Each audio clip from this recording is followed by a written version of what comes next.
Yo, what's going on? It's someone that's someone, and welcome back to another Let's Dive In. Today's Let's Dive In is much different than our others.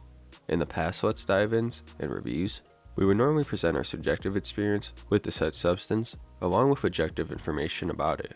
Well, today, we're covering Jenkem based off a request. So, there will be none of my subjective experience to add. The fact that it is simply Jenkem is the reason why we don't. I do have limitations, particularly when it comes to putting my health at risk, which will explain why Jenkem can be a terrible thing to consume for your health. I'm not going to actively harm myself knowingly or put myself through this kind of torture. It's comparable if I made something like a Let's Dive In on Air Duster, and then having a bunch of trials for it, knowing damn well you're just killing brain cells and you put your life at risk from casual usage.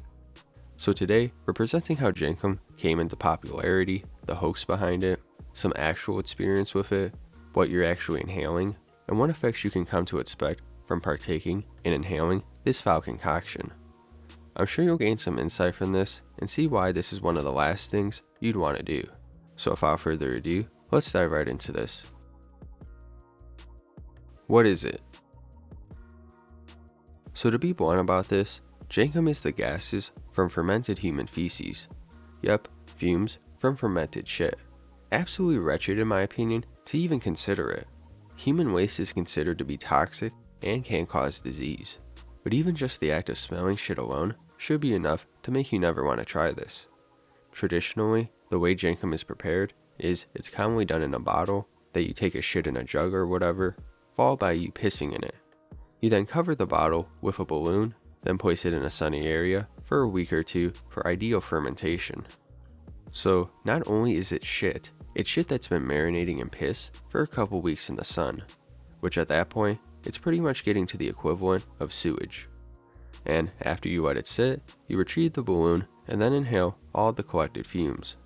Like I said, this is really foul and it just sounds like a shitty thing to go through, literally.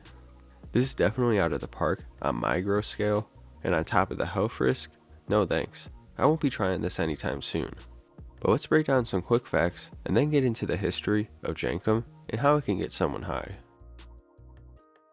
Dose. Okay, there's definitely not an official dose for this stuff, but one balloon, if any at all. Drug test. You'll pass, no one is testing for this, nor do I think would it be possible. LD50.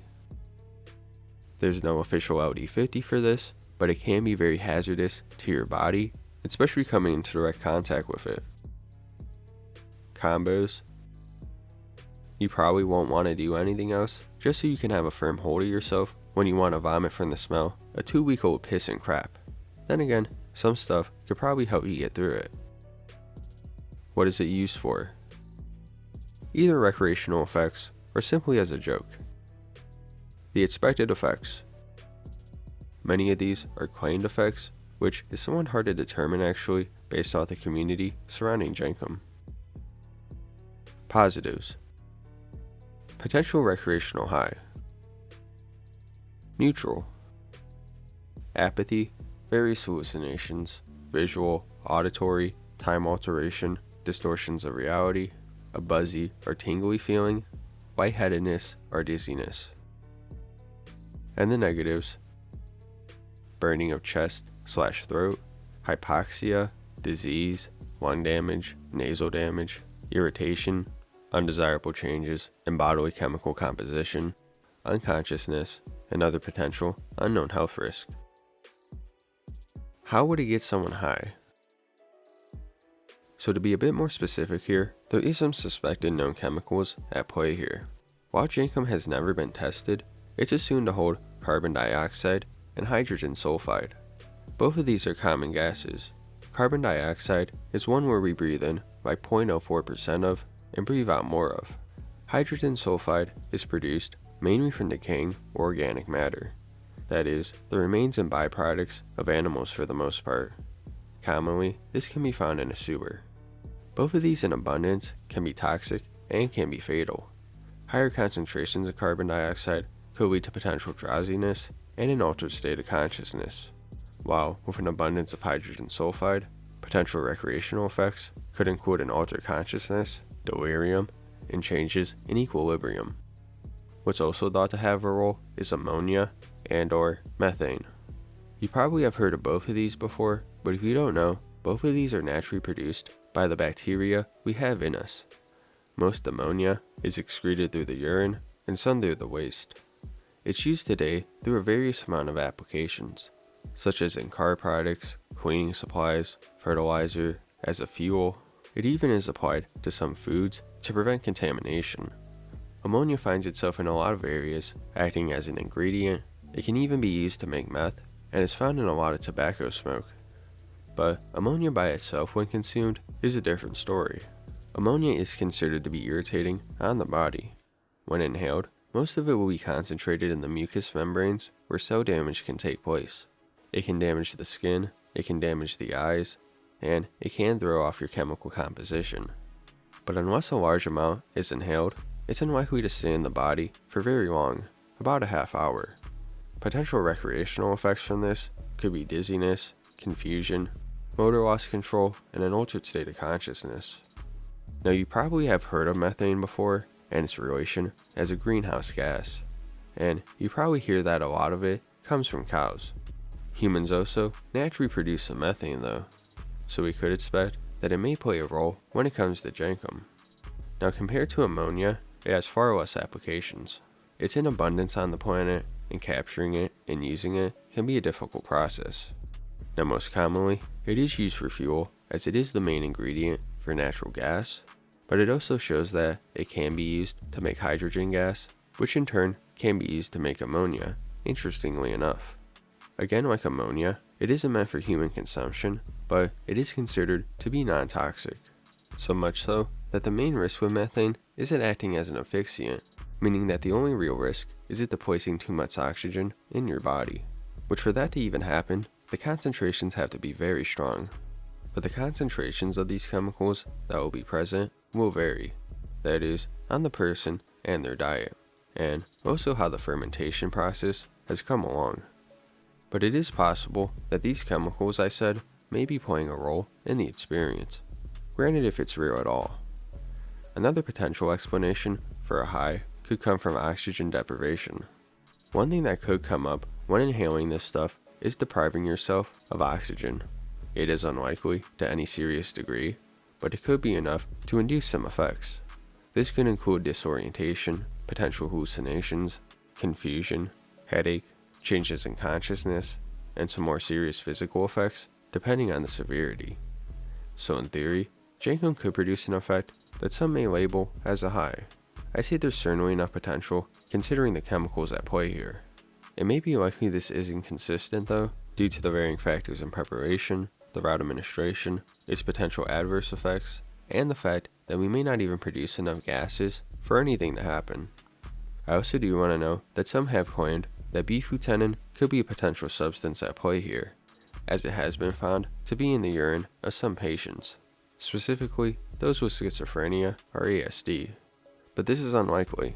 Firstly, if these studies are accurate, bifutanin would only be present in those with a prior sick condition. But secondly, there's no research demonstrating that bifutanin is psychoactive as an inhalant. So it is most likely that the prior gases I mentioned are going to be the main substances at play here, if at all. History. Okay, so the history with Jenkem is pretty interesting because there really isn't another substance with such a ridiculous background. But granted, this is most likely because Jenkem is fermented human shit. But the first mentions of Jenkem actually come during the mid-90s from some legit news sources. This includes the New York Times as well as BBC News. These reports were stating that children from Africa, specifically Zambia, had been partaking in a new street drug at the time, Jenkem. These reports describe Jenkem as what it is, and supposedly, if these reports are true, it was invented by those desperately looking for a high. The very first mention of it describes that they would scoop up sewage simply, put it in a can or container, and catch it with a polyethylene bag. But even with these published articles, there's little to no evidence of this actually being true. The articles themselves could be hoaxes, or the children that reported this could simply be telling a lie. Then again, history has shown, especially when conditions get rough, humans can partake in some pretty extreme activities. Many from Zambia are in poverty, and it is thought that because of these desperate conditions, Jenkem came to fruition.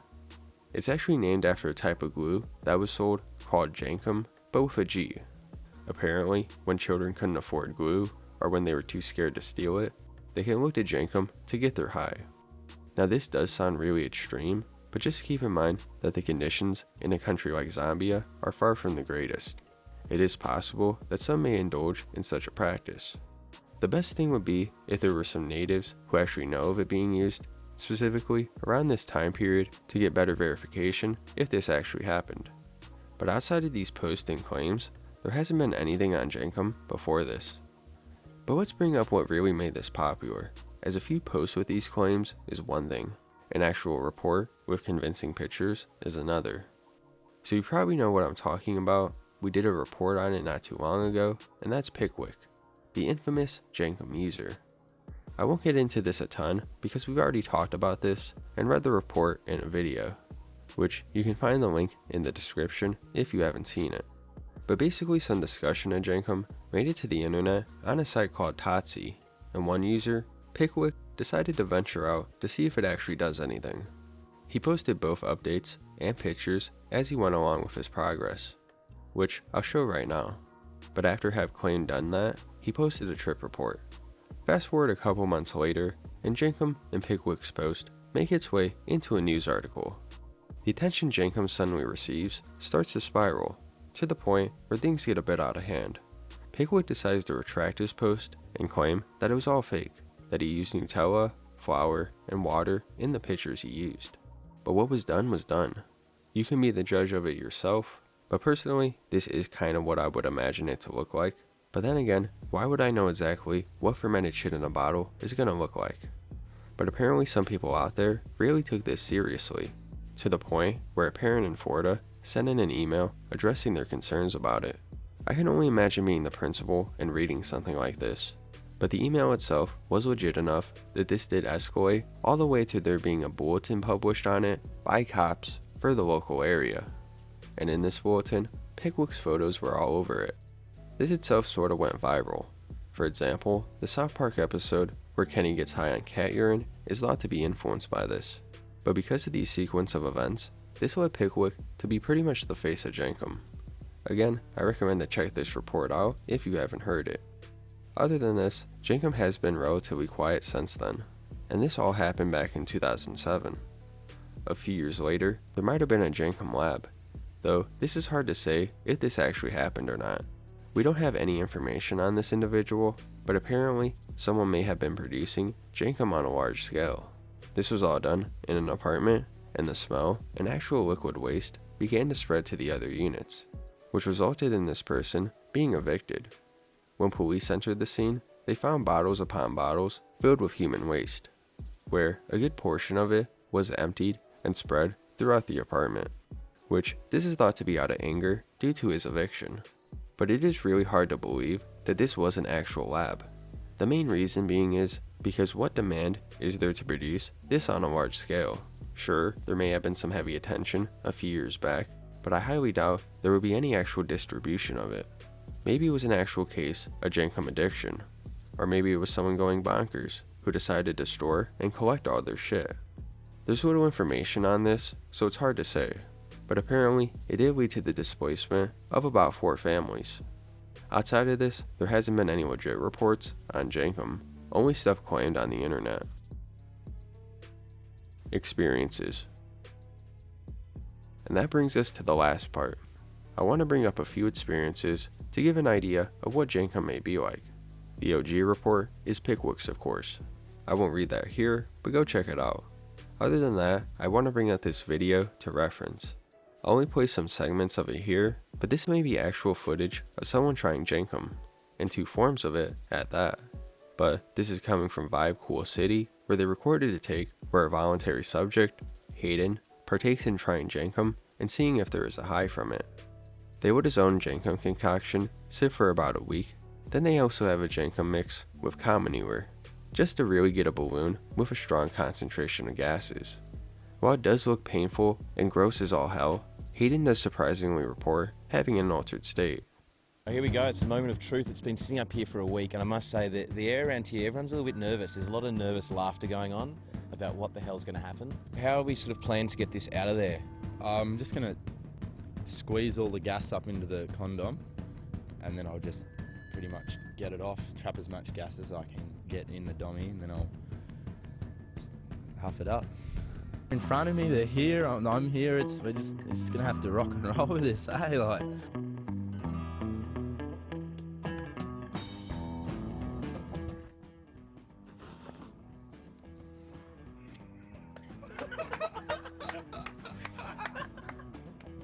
Oh, that is so fucking toxic, man.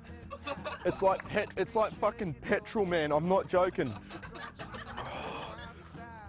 It burns, man. Oh. It burns. It tastes like shit. It's like stronger now. I'm just like really, really lightheaded. Like, oh. No, there's definitely something there. Oh. I'm just trying to describe what it's like. Man, just lightheaded, and that was definitely a hit for sure, man. That was sick.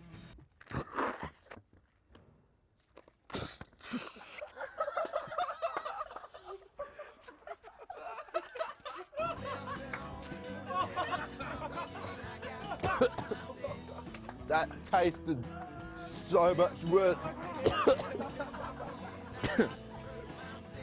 Tried not to.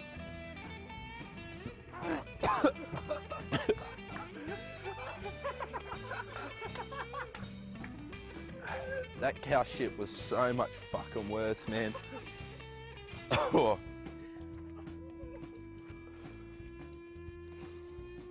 The method was right. The cow shit was far more toxic and tasted worse. The fumes more worse. My chest burns more. And it's just real fucking like hectic right now. Like it's like real lightheaded, and like maybe like all my hands are all tingly. It's sort of like it's good. It's not bad. It's fucking relaxing. This one's more intense than the first one, but like I'm Hayden. I just huffed the gas of my own shit, and yeah, I got high. Then the other experience I want to bring up is one of many. This experience probably isn't true, just saying now, but this story is really representative of what the Jenkem culture has behind it, and they'll typically describe it as one of the most ridiculous, eye-opening experiences they've ever had. You can say that Pickwick sorta inspired this. Under the advice of several friends, I decided to give Jenkem a try. I went down to the Lasaka sewage pond and filled my 2-liter Coke bottle half full. Walking back to my hut, I couldn't help but feel a little anxiety. But what did I have to lose, right? Upon arrival, I sit down and begin to flood my lungs with the sickly sweet aroma as my 7 brothers looked on. In seconds, my mind was filled with thoughts previously unfathomable. In an instant, I saw what needed to be done to alleviate the poverty of my country and people. With the knowledge of kings laid out before me, I now know what I must do. Jenkem has brought me the alignment of my ancestors, and for this, I am grateful. So we're going to end it with that. We brought up Jenkem and talked about pretty much everything there is with it. We went over what it is, the gases in it, what effects could come up from it, the history behind it, and some actual experience with it. If you felt like we missed anything important, as always, drop a comment down below and let me know. So for whatever reason, if you want me to talk about Jenkem more, something related, or anything at all, let me know down below and we'll do that. If you have a report you want to see me read, send it in to NoOneSubmitReport@gmail.com or follow the link below. If you want to see exclusive content, follow my Patreon, link below. And if you can, like the video, subscribe if you haven't already, share the video, get it out there. We're almost at 20k, and follow the socials. It's been Someone That's Someone, and I'll see you guys next time. Peace out.